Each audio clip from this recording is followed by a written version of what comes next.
Hello ladies and gentlemen, deck builders, Magic the Gathering players alike. This is an interesting idea about something I had while I was out on a walk. It's been absolutely terrible weather, we've had storms, all that kind of stuff here in the UK. But I had an idea while I was out on my walk about Magic the Gathering deck building and treating it like chess. This is also from a perspective of not just the deck building phase, but also the play stage of the game, which I will get into. We're going to go through each of the pieces of a chessboard and how I kind of thought about, how is this kind of going to work, or how could it work in a Magic the Gathering context? Going from the most powerful pieces to the least powerful pieces. This is all off the back of my friend asking me if I was going to build any of the commanders from the Avatar: The Last Airbender set. Pre-release is happening this weekend. And he actually clocked me very specifically, said, are you going to build any earthbending stuff? Because I love lands. I'm a proprietor of running lots of lands. For me, it's not a lot of lands, it's just normal amount. I'm someone who's really into hypergeometric calculations and informing your decisions. Heck, I use Microsoft Excel or like spreadsheets in order to build my decks. I think it's a really fun way of building, and I'm someone who definitely builds more than they actually play, which is unfortunate, but there we go. And I was thinking about building an Earthbend deck, or kind of like a land animation deck, but I think Earthbending is kind of the best way to do that. And I came across this idea behind the chess kind of ideology based on like how earthbenders were, and I went through all the different bending elements. So let's talk about that. First and foremost, in a game of Commander, I'm not exactly sure how like a chessboard would be laid out. Would it be that you'd have, would you all occupy a corner of the chessboard? Would it be a big chessboard? Would you all occupy a side of the chessboard? Well, I don't necessarily know how that would look. Also, there are some things that I will say that you may think, where does like card draw and removal and mana acceleration come into this? And I will get into that at the end of the video.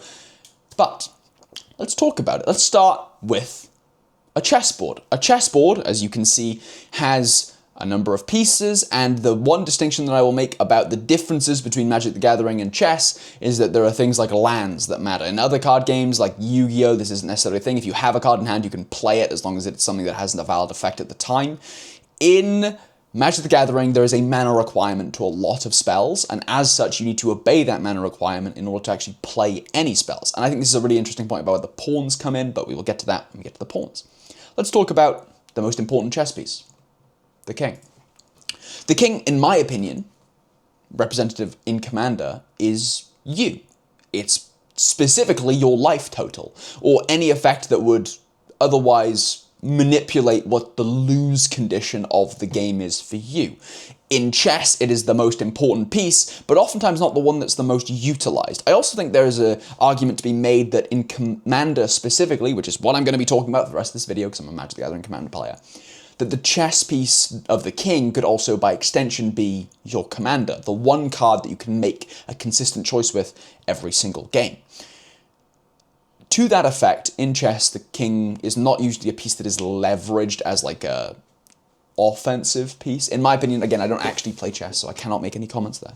I'm just using this as an example, as an observation. But in Commander, obviously, you can leverage your commander. I think a really interesting point about what the commander can be in the sense of what it means for chess is that imagine if in chess the commander or the king informed the decisions you were going to make about the game.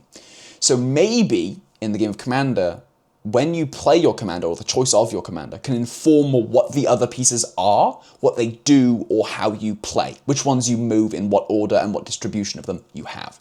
Moving on, though, to the most powerful piece in any chess game, the queen. The queen in chess is capable of moving in any capacity except for in the way that the rook can move. They can move laterally, they can move forward and backwards, they can move any distance. They are the most versatile, most powerful piece in the game of chess. Critically, they can move like a rook and like a bishop combined. Now, we're going in reverse order. I'm not really covering everything in the way that you may expect, and this is for a deliberate reason, because I started with what the most important point of a Commander game is and worked back from there, and I often find that the most important thing is staying alive. Secondary to that is having a win condition, and then we go back from that. So, the queen, in this example, could be a single card or a single set of effects that are uniquely powerful within your deck. Think something like a Breach the Multiverse, for example. If I pull up Breach the Multiverse for you guys here, This is Breach the Multiverse. So each player mills 10 cards, for each player choose a creature or planeswalker in that player's graveyard, put them onto the battlefield under your control, become a Phyrexian in addition to their other types. This is a uniquely powerful singular effect which can swing games. Other effects could be something like a very uniquely potent singular card, but also, and this is the really interesting thing about my articulation of, kind of what this is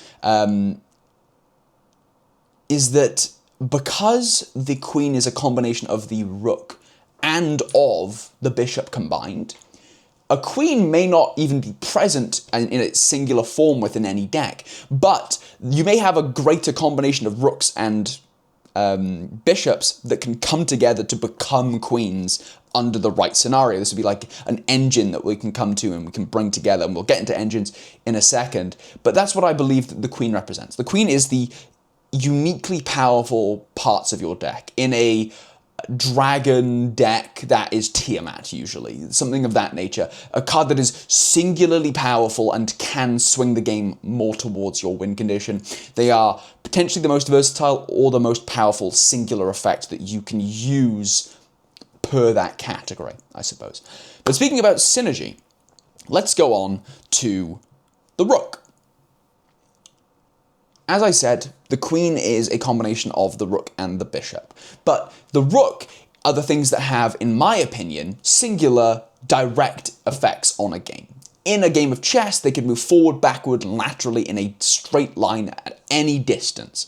For me, in a game of Magic the Gathering, a rook is any effect which can move directly forward towards your opponent to hinder them, or directly back, or laterally, to prevent them from doing that same kind of effect. Now, of course, I've mentioned two very different styles of effects here, but I think that's principally the case. I believe these pieces of a chessboard are representative of archetypes. This could be an offensive piece or a defensive piece in this example. Any effect that singularly moves you directly forward to push the advantage on your opponent, or can pull back and protect you. Things like a heroic intervention, which distinctly protects your entire board with, hexproof and indestructible. Heroic intervention. Other effects like Snakeskin Veil or other things which do this, or counterspells to that same kind of effect here. Specifically though, in my opinion, rooks directly push your strategy forwards or pull backwards in a very direct fashion to protect you. There are some things about this, where are you in relation to the board, but that's a different kind of discussion for how a chessboard is articulate of a Magic the Gathering game or deck building. But this is kind of how I think that a rook is served in the context of something like Magic the Gathering. Moving on from there, and back on the topic of kind of synergy in creating queens, we have the bishop. We're going to skip the knight just for a second, because I think the bishop is more applicable here. The bishop is able to move laterally.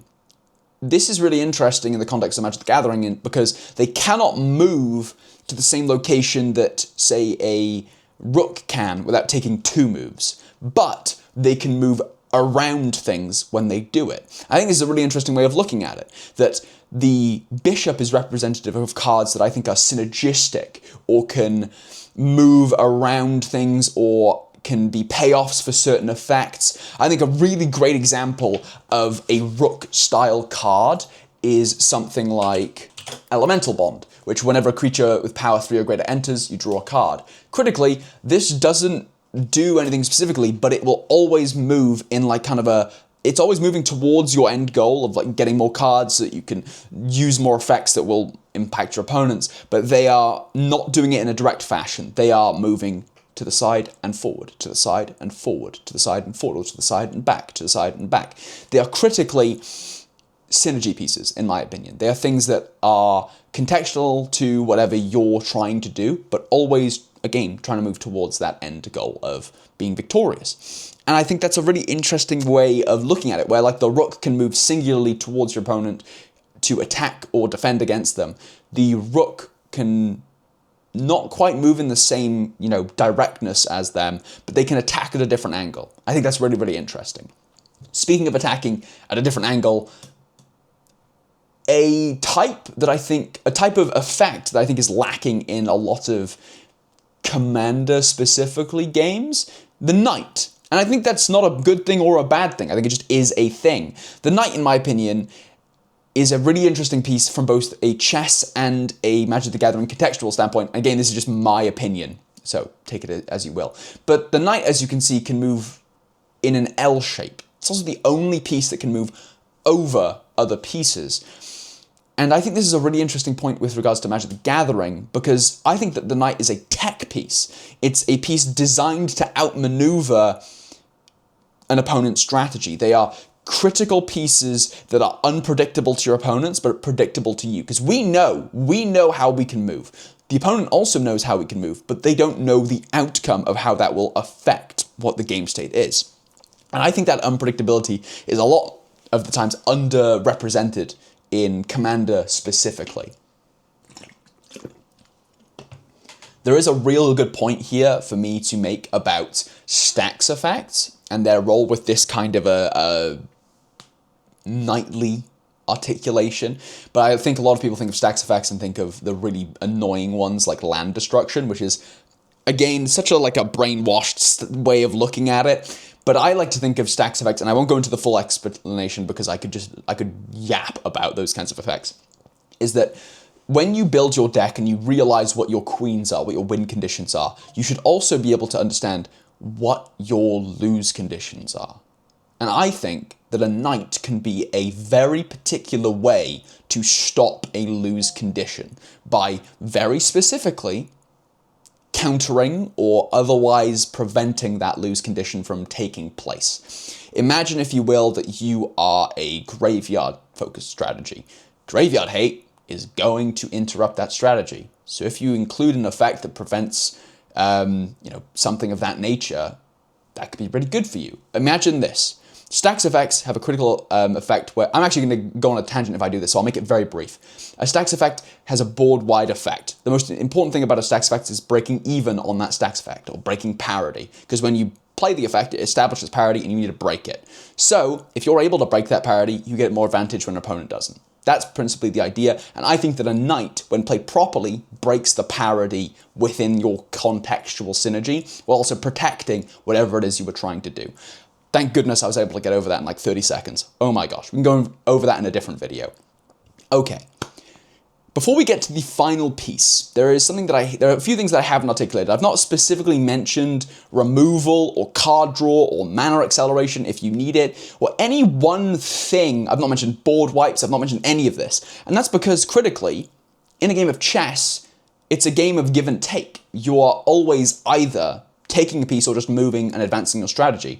And I think that a lot of the times we look to not do that in a game of Magic the Gathering. I think a lot of people do not run synergistic removal or synergistic card draw or synergistic mana acceleration, and they just run a version of that effect, and it is diluting their experience. Because, critically speaking, if you're not running effects that synergize with your game plan, then you are taking one step where you could have taken several. Imagine, if you will, that the chessboard is much bigger.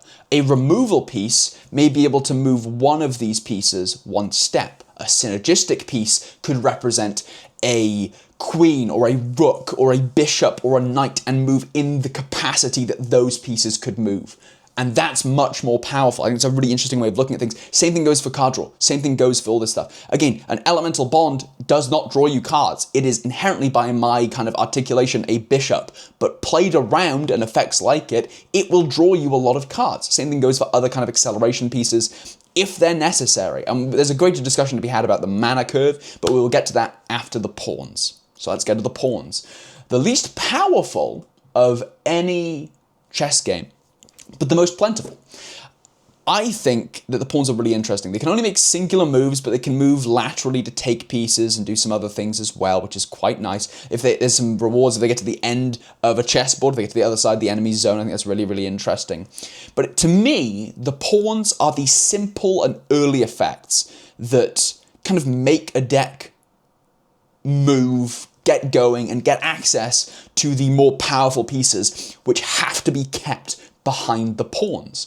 And I think that's a really interesting way of looking at and contextualizing how the pawns are in a game. This could be things like mana dorks, for example, or like an early hardened scales, for example.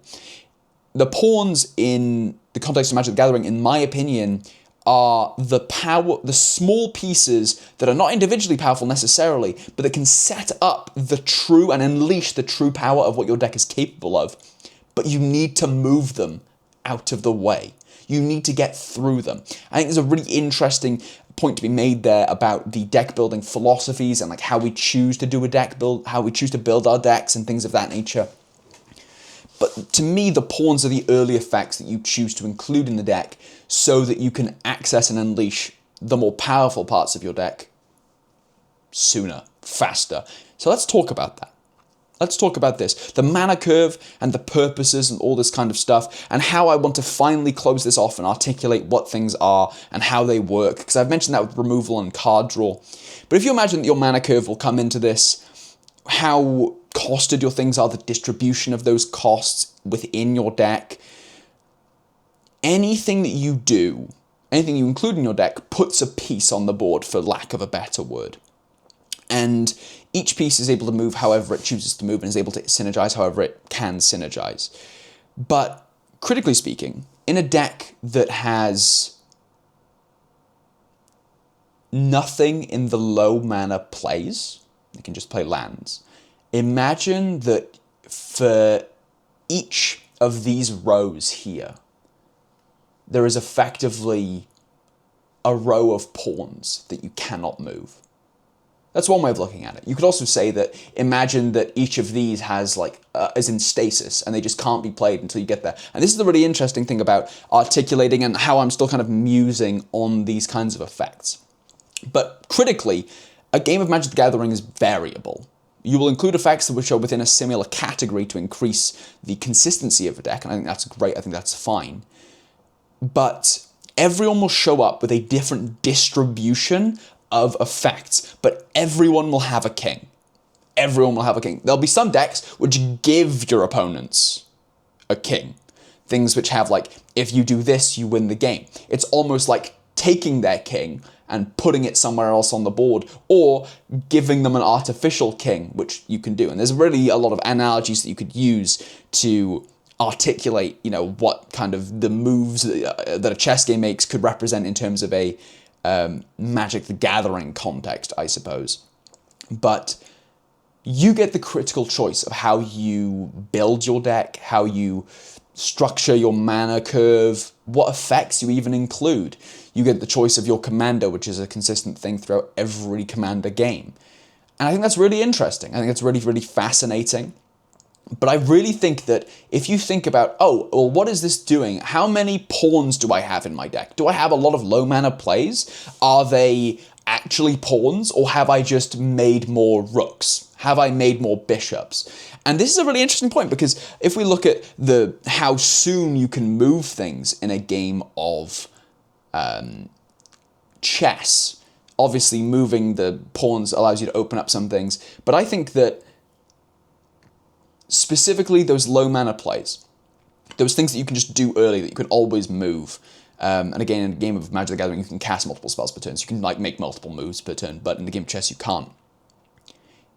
If you think about how many of what effect you have versus another effect, I think that's a really important way of looking at how your curve supports your game plan. Because if, for instance, you don't have a lot of pawns, but you can get access to all your rooks, knights, bishops, and queens much faster as a result of it because of the way your game plan works, that's really good. But if your game plan is all pawns, what are you trying to, what's going to happen there? Maybe you have a king that will make those pawns into queens. Great. Maybe you then maybe your distribution is a lot of pawns, a king, and a lot of rooks, a lot of synergy pieces. Great. But that's really the interesting part about why I'm articulating things the way that I do. Because I think principally, a lot of people hinder themselves by putting pawns where places where pawns shouldn't be. By putting in too many knights, things that can move in a single direction, not putting in enough rooks, And having not knights, sorry. Putting in a lot of rooks that can move in a single direction, not putting in enough bishops, which are synergy pieces, and critically not having any knights. Nothing that is a tech piece, nothing that stops your absolute worst case scenario. I didn't really articulate that well. I apologize. The point being, I think a lot of people have a distribution that they've heard from and have been maybe propagandized about. And instead of experimenting with their own using like a hypergeometric calculator based on what actions they want to take in a game, they just blindly accept that it's just chance. And that's not helpful to making you experience a game that you want to experience. You can inform your decisions using things like this, going, oh, well, I've chosen to include this, and then being rigorous in how and why you've chosen those things, and then looking at them as an ecosystem. You know, what does it do in its entirety? Why have you included those pawns? Have you included these pawns so that when you get the chance, you can play what's directly behind them? You know, because for instance, and this will be some of my last comments here. If you're playing some of these pawns, right? These pawns here, let's say, these two. If you move them, well, you can't move your bishop. But if you move this one, you can move your bishop or you can move your queen one forward. It's really interesting. Now, of course, I'm not a savant of chess or Magic the Gathering. I'm just a guy who's passionate and wants to learn. But if this gave you any indication about like thinking about the decks that you have and then imagining them broken down as a game of chess, would you realize that you have too many things that can move laterally, too many synergy pieces, too many payoffs, and you have nothing that can prevent your worst case, you have no knights? Have you realized that, oh, I have loads of things that move directly forward or directly back, but none of them synergize with my game plan. So therefore, after I've used them, that's it. You know? Have you realized that maybe your queen is a board wipe and maybe you only have one queen? Maybe you have no rooks or bishops that can come together to become a different queen.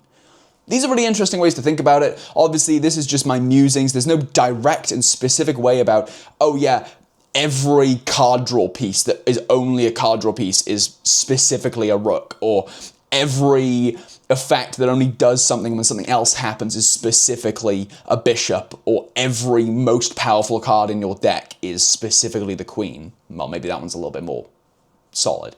But I think it's an interesting idea. If you have a different articulation of what each kind of Magic the Gathering category can be as a chess piece, I think it's a great idea. I think it's very fun. Will this help you? Will it not? I don't know.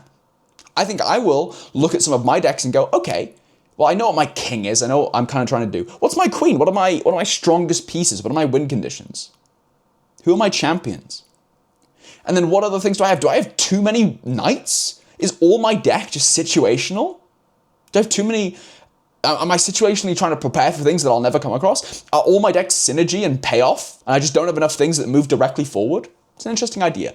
In any case, stay well, stay safe. Thank you so very much for watching all of this, if you did.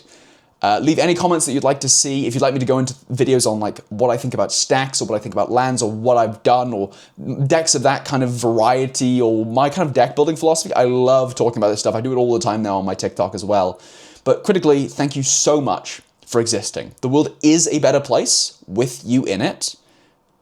Sorry, I'm still learning, and I'm very passionate about things that I get excited with. And this was something that I got very excited with because I was out for a walk, which I love doing.